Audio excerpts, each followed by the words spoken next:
Femi sprang up wildly, colliding into Sade. The man's arm swept down towards their bag and snatched it. "I said clear off, everything here is mine," he growled like an old lion defending his den. His eyes were concealed under a hat, but they'd heard enough. There was not the slightest chance of retrieving their bag. They fled.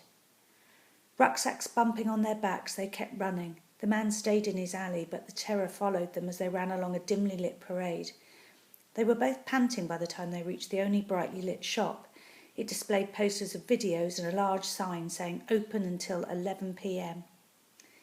Breathing heavily, they pushed open the glass door and made for a corner as far as possible from the counter. For a minute or two they stood rooted to the floor, trying to calm down. Around them were shelves of videos. Instead of James Bond, Superman or any other video star, however, Sade still saw the terrifying Darth Vader of the alley looming up above them, his arms sweeping away their hold-all. What would he do with their clothes? What would he do with the beautiful asoaki that Mama had made for her with its own matching bag? A bag with a broken lining. Mama's present had barely survived the customs officer's scissors, only to be seized by a stranger in a stinking alley. What kind of place had they come to? Femi dug Sade in the ribs and jutted his chin towards the back of the shop. A man was eyeing them from behind the counter. "Can I help you?" he asked loudly.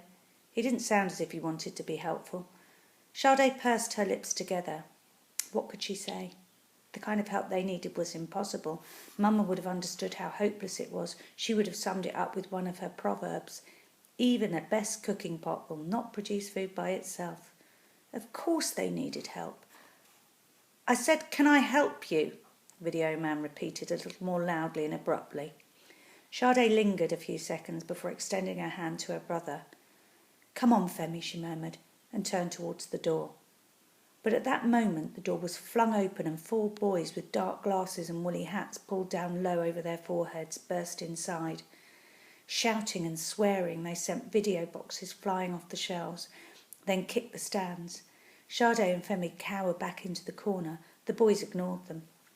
2 of them ripped the posters from the window alongside the children. Laughing, they tore them into pieces. Video man grabbed his telephone. He rasped out a message to the police, but as soon as he'd slammed down the receiver and lifted the counter bar to chase his intruders, they darted back out into the street.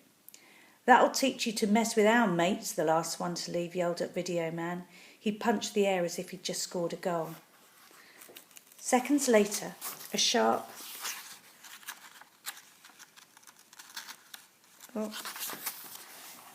crack shattered the front window. Sade and Femi had remained riveted in their corner, almost in a stupor. First Darth Vader of the alley, now this, but the sound of the crack followed by the glass splintering sent Sade's mind spinning. Grabbing Femi's hand, she bolted towards the door. They had to be well out of the way before the police came. But Video Man got there before them and thrust his key into the lock. "Don't think you're getting away with this," he puffed grimly. His face glowed a furious red. "I know how you kids work together. Sent you in as a decoys, didn't they? Distracting me so I didn't see 'em coming. Well, you can tell your story to the police."